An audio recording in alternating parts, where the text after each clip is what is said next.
मुझे दिल में इश्क़ मोहम्मद मुख जहन्नम जो खुट कोई ना है।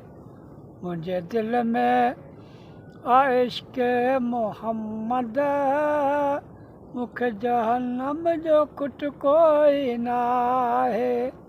हिते शाफी मोहम्मद शहनशाह खणी आयो शफ़ात जो आहे। सुभान अल्लाह सुभान अल्लाह। जॾहिं थींदो शर जो ॾिहारो थींदा मैदान में गॾु समूरा। बेशक जॾहिं थींदो शर जो ॾिहारो थींदा मैदान में गॾु समूरा। अचे मैदान में पाण आका अची मैदान में पाण आका ॾींदो माफ़ी ख़ुदा खां वठाए। मुंहिंजे दिल में इश्क़ मोहम्मद मुख जहन्नम जो खुट कोई ना आहे। सुभान अल्लाह। न है ताक़त जहन्नम खे एॾी जो मोहम्मद जे आशिक़ खे साड़े। बेशक न है ताक़त जहन्नम खे एॾी जो मोहम्मद जे आशिक़ खे साड़े।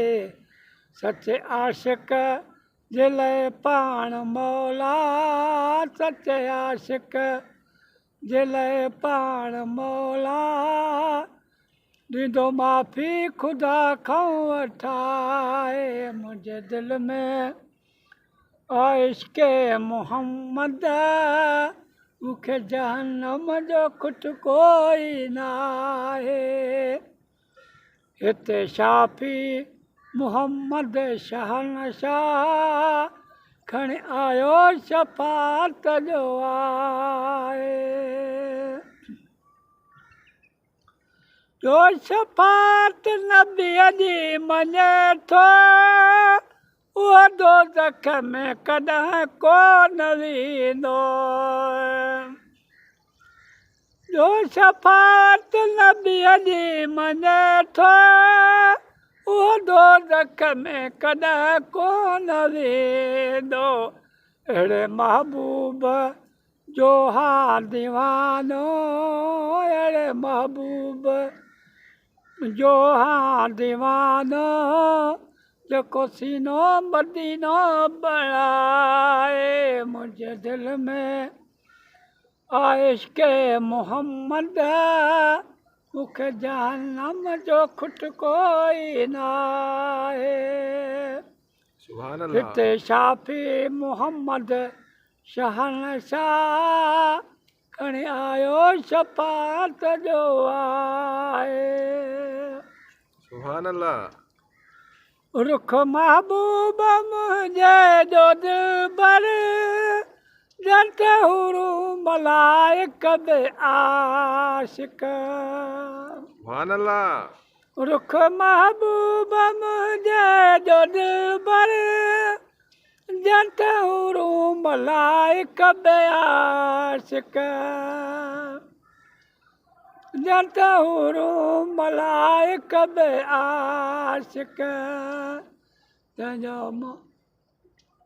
जंहिंजो ख़ालिक आहे ख़ुदि सनागर जंहिंजो ख़ालिक आहे ख़ुदि सनागर छा नदीम अली चई ॿुधाए।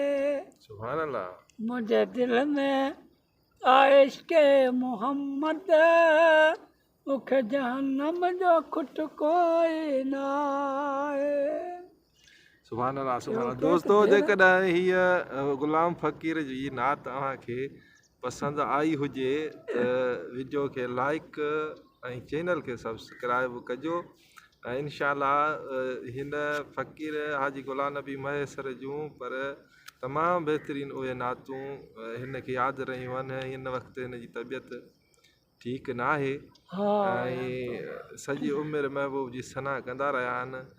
काफ़ी दोस्त चवंदा आहिनि त साईं जी का वीडियो साईं जी का नात नई अपलोड कयो चाढ़ियो, पर साईं जी तबियत नासाज़ आहे। हिन वक़्तु प्रोग्रामनि ते बि कोन थो निकिरे ऐं केॾे नथो वञे पियो, त अॼु ज़ोरी मिंथ करे विहारे जहिड़ो हुनजो हाल हुयो। असांखे ॿुधायो अथसि त दोस्तनि खे ही नात पसंदि आई हुजे त असांखे पंहिंजी राय खां आगाह ज़रूरु कजो। इंशाअल्लाह दुआ कजो फ़क़ीर ग़ुलाम जे लाइ त साईं जी तबियत ठीकु रहे, तबियत सही थियसि त वरी महबूब जी सना ईअं ई पढ़ंदो। हिन वक़्तु बि बीमारी जी हालत में बि बिस्तरे में बि जूंगारींदो रहंदो आहे, महबूब जी सना पढ़ंदो रहंदो आहे, पर इंसानु ठीकु हूंदो आहे त खुली करे ॻाईंदो आहे। जिथे किथे महफ़िलुनि में हली वञी करे उहा तड़प त पूरी न थींदी, महफ़िल में ॿुधाइण जो मज़ो ई ॿियो आहे। त दुआउनि में यादि कजो, जेॾां पेर ते ॾांहुं ख़ैर अलाह साईं अव्हांखे आबाद कंदो, जिते जिते असांखे ॾिसी रहिया आहियो अलाह साईं अव्हांखे ख़ुशि कंदो।